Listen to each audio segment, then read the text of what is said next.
Welcome back to AM Northwest. Are you stuck in a mental rut? Here to help us create a positive mind groove, we welcome back the author of The Path to Wealth, Mae McCarthy. Good to have you with us again. Oh, I'm so happy to be here. Seems like it was just minutes ago we talked, I tell you.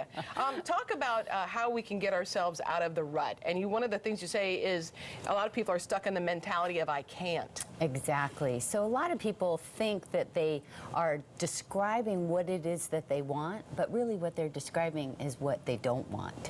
So what do you mean? Well, they end up saying things like, I really don't want my Uncle Bob to be a pain in everybody's rear at the family reunion. Okay. So they're describing what they don't want, or they say, I can't. And then they're surprised that they get more of what it is that they don't want. Oh, okay. So how should you rephrase it then? You should rephrase it as that you are achieving what it is that you want. Describe it as though it's already completed with gratitude.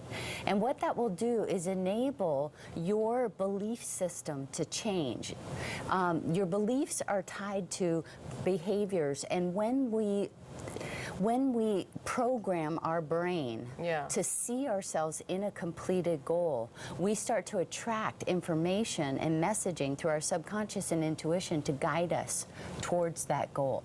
Interesting. Okay, and building new neural pathways. Right. So science is catching up to this idea that using your words, thoughts, and emotions can actually create your reality. And what they've shown is that we have neural pathways in our brain, and the ones that are really strong and tied to very strong beliefs and behaviors are grooved in our brain, almost like a rut. That's why you hear people say, I feel stuck in a rut. Right. They truly are.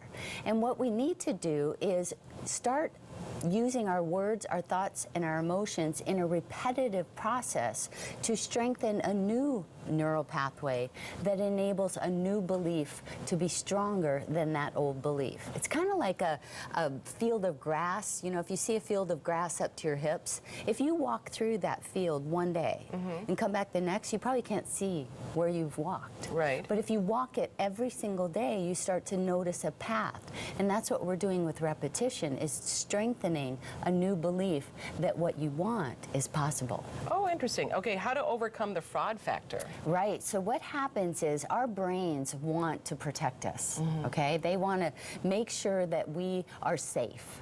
And so what happens when you have a goal that's bigger than any goal that you've had before or different, it's going to essentially put your intuition and subconscious on mute because it wants to protect you. It doesn't believe that you believe that it's possible to achieve that goal. Okay. So through repetition and through finding other people that have had the same kind of success that you want, you start to make it welcome. And essentially your brain says, okay, she's serious about having that goal. I'll take this intuition and subconscious off mute, and then you start having a floodgate of new information to point you towards your goals. So that's activating the subconscious and intuition. It is. And can you give me an example of that? Oh, sure. I have a friend of mine that's a scientist, a research scientist for a cancer organization. Okay. And she decided after attending one of my workshops that she wanted to be a paid singer. So she was writing that down for about 2 months, her goal as completed, with gratitude. And she called me up and said, Mae, I feel like a fraud. I don't believe that this is possible. So I asked her to keep up the practice and to go find other singers that were getting paid to hear their stories. As she made that welcome and continued with the practice, her brain took intuition off mute and ended up guiding her to a number of different events through thoughts and emotions and gut feelings, and she got her first paying gig. Wow, it really happened. Well, that's when you talk too about surrounding yourself with people who've achieved what you want to achieve, right? That will accelerate your ability to achieve your goals. Once you see that it's possible, once you start to believe and strengthen that neural pathway, that it's possible for you to achieve that, you don't know how yet, but you think it's possible, then you start to notice more intuitive and subconscious messaging to point the way. Now, see, I would think that some people would say if they want to be a singer and they connect with other singers, they may say, well, she's so much better than I am, I could could never be as good as she is, so I better give up now. Well, I wouldn't recommend that you want to be a singer if you really aren't good at it and Right. you don't love to do it.